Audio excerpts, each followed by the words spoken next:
Assalamualaikum warahmatullahi wabarakatuh. Halo semuanya, pada kesempatan kali ini saya akan menjelaskan dan mempresentasikan hasil dari mini project tugas manajemen keuangan saya terkait dengan portofolio saham dari 3 emiten yang saya pilih. Sebelum memulai presentasi ini, izinkan saya untuk memperkenalkan diri saya terlebih dahulu.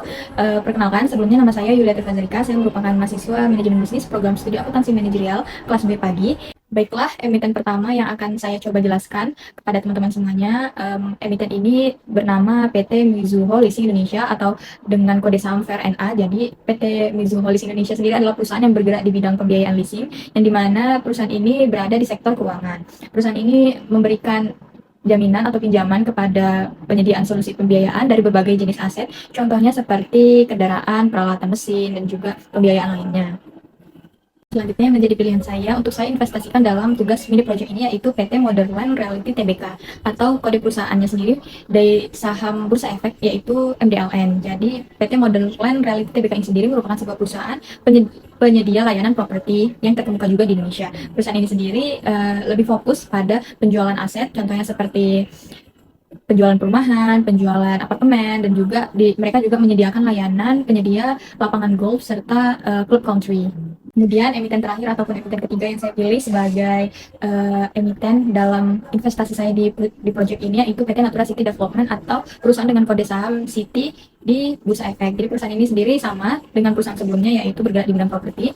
Perusahaan City ini sendiri berfokus pada pengembangan pembangunan, perdagangan, serta jasa pemerataan real estate, properti, dan juga pengelolaan taman, yang dimana perusahaan ini sendiri menjual berbagai penyedia properti perumahan, terus penyedia properti ruko rumah, dan juga layanan-layanan lainnya. Selanjutnya ada nominal investasi, yang dimana saya berinvestasi pada 3 emiten ini sebanyak 1 lot, yaitu VRNA sebesar Rp9.000, kemudian MDLN sebesar Rp5.300, sementara City itu sebesar Rp5.500.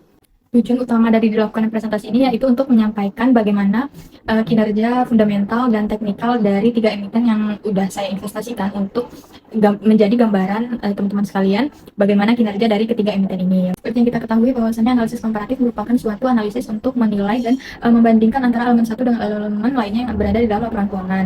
Secara umum dan garis besar dari ketiga emiten ini sendiri bahwasannya kita ketahui Citi sendiri mengalami penurunan sekitar 7% pada pendapatannya. Artinya perusahaan ini juga terus berusaha untuk memaksimalkan pendapatannya walaupun telah mengalami penurunan. Kemudian di perusahaan MDLN sendiri, perusahaan ini telah mengalami penurunan sekitar 55% dari total pendapatannya. Walaupun perusahaan VRNA sendiri mengalami pertumbuhan yang sangat signifikan di antara kedua emiten yang lainnya, secara keseluruhan meskipun terjadi beberapa fluktuasi dan juga penurunan dalam pertumbuhan di beberapa aspek lainnya, namun perusahaan VRNA sendiri memiliki progres yang positif dan dari kinerja finansialnya dari tahun 2021 ke 2022. Kemudian terjadi normalisasi atau kembali pada posisi awal dalam beberapa indikator di analisis komparatif ini sendiri. Pada analisis common size sendiri merupakan sebuah analisis untuk menilai bagaimana persentase dari setiap elemen yang ada di dalam laporan keuangan. Dari ketiga emiten ini masih saya menilai bahwasannya secara keseluruhan emiten dari VRNA sendiri terlihat sebagai perusahaan dengan manajemen biaya yang baik, yaitu kontrol yang efektif terhadap piutangnya dan strategi pendanaan yang seimbang antara ekuitas dan juga liabilitas jangka panjangnya. Perusahaan ini perlu juga mempertahankan keunggulan dari biaya dan meningkatkan efisiensi operasional untuk memperkuat posisi keuangannya di masa yang akan datang. Dilihat secara keseluruhan bahwasannya di dalam grafik emiten MDLN sendiri, perusahaan ini mengalami fluktuasi dalam biaya produksi dan distribusi serta memiliki proporsi aset tidak lancar yang signifikan. Mereka menunjukkan kecenderungan untuk mempertahankan struktur modal yang seimbang dan berhati-hati dengan terhadap penggunaan utang dari perusahaan sendiri, sehingga perlu terus memantau biaya operasionalnya untuk meningkatkan efisiensi dari perusahaan sendiri. Kemudian dalam analisis pertimbangan lainnya di dalam fundamental ini sendiri yaitu ada analisis evaluasi kinerja dari ketiga emiten ini sendiri. Tetap saya memproyeksikan bahwasannya VRNA sendiri merupakan emiten di antara keduanya, di antara ketiga ini yang memiliki kinerja lebih baik atau lebih unggul dibandingkan kedua dari proyeksi emiten properti ini, dikarenakan PT VRNA sendiri memiliki kestabilan dalam beberapa analisis ataupun rasio yang bisa kita tampilkan.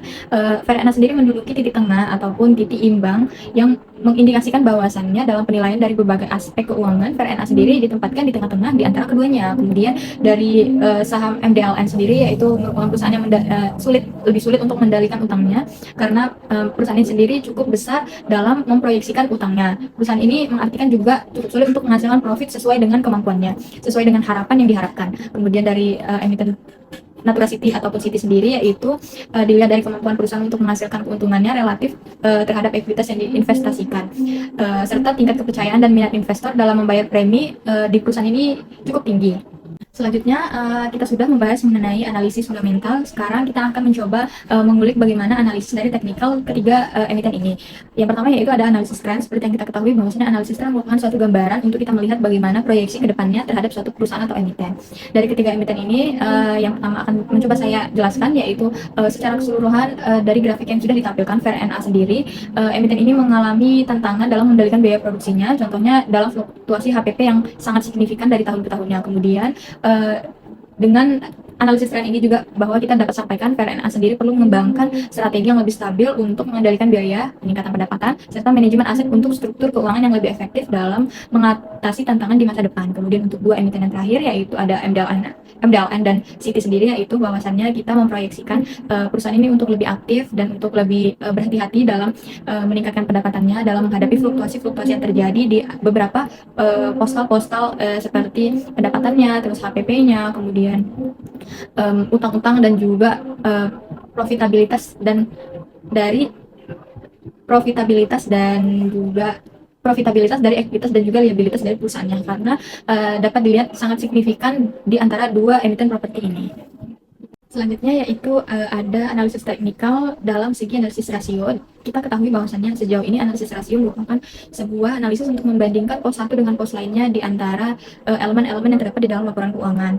Seperti yang ada di layar, analisis rasio ini merupakan grafik yang cukup banyak dan terlihat rumit karena bisa ditampilkan dengan satu-satu dari setiap pos yang akan kita coba analisis. Jadi di antara ketiga emiten ini sendiri tentunya memiliki fluktuasi tersendiri dari setiap bagaimana proyeksi dari tahun ke tahunnya antara 2021, 2022, dan 2023 sendiri.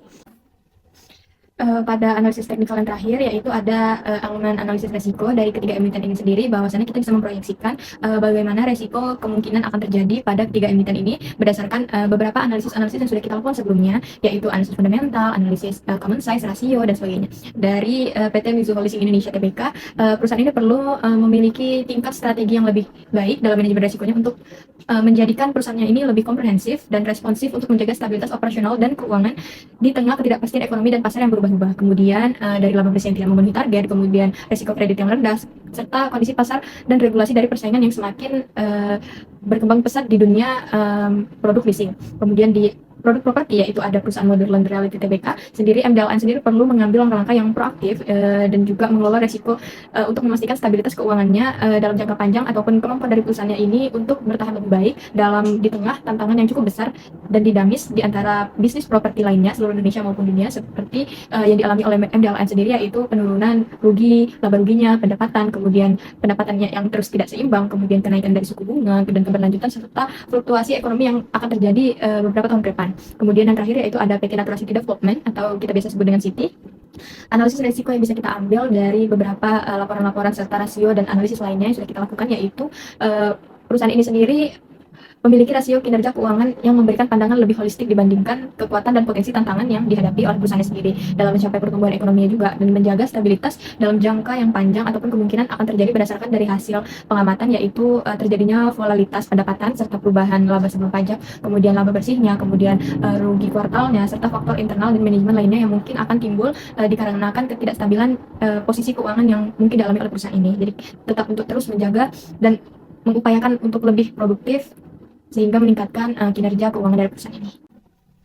Kemudian yang terakhir yaitu kesimpulan ataupun yang bisa saya berikan saran, saya berikan gambaran singkat terkait dari ketiga emiten yang saya investasikan pada mini project kali ini. Dapat kita lihat bahwasannya seperti yang ditampilkan di layar, bahwasannya berdasarkan aplikasi sendiri juga aplikasi Pums yang kita gunakan sendiri memproyeksikan bahwasannya kita memang dari ketiga emiten ini sampai pada detik hari ini telah mengalami kerugian ataupun loss sekitar 4% ataupun mulai dari 4%. Kemudian saya proyeksikan bahwasannya dari ketiga emiten ini yang paling minimum untuk mengalami loss-nya dan paling sedikit pergerakan loss-nya dari periode-periode sebelumnya yaitu kode saham VRNA atau Mizuho Leasing Indonesia, perusahaan pada produk leasing. Kemudian dari beberapa hasil analisis yang sudah dilakukan juga saya menilai bahwasannya titik tengah ataupun titik tidak terlalu buruk, tidak terlalu jatuh dan tidak terlalu fluktuatif. Artinya perusahaan ini sendiri yaitu perusahaan Mizuho Leasing Indonesia masih berusaha memberikan yang terbaik dan masih berusaha menjaga kestabilan keuangannya serta pendapatannya di dalam beberapa tahun terakhir ini.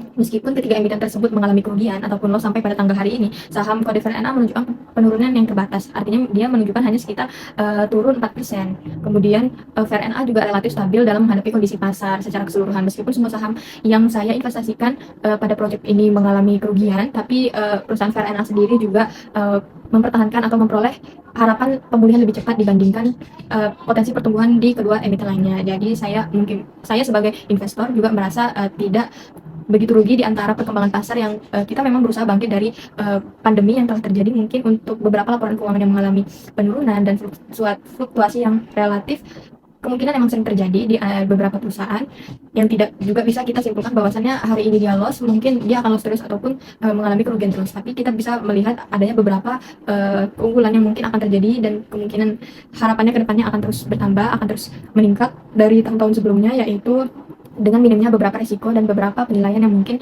cukup bisa dipertimbangkan.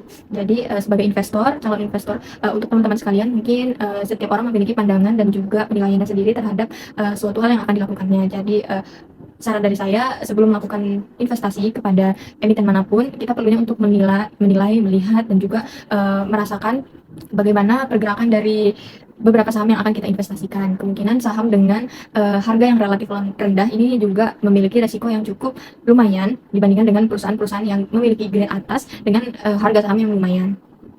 Segitu aja mungkin pesan dan yang dapat saya sampaikan sebagai manajer keuangan kepada teman-teman sekalian yang ingin berinvestasi. Jangan pernah putus asa, jangan pernah patah semangat terus untuk belajar berinvestasi, karena apapun dan sekecil apapun yang kita tanam sekarang, kemungkinan berkat dari sabar kita akan menuai hasil yang memuaskan apabila dilakukan dengan sungguh-sungguh, apabila dilakukan dengan iktikat yang baik.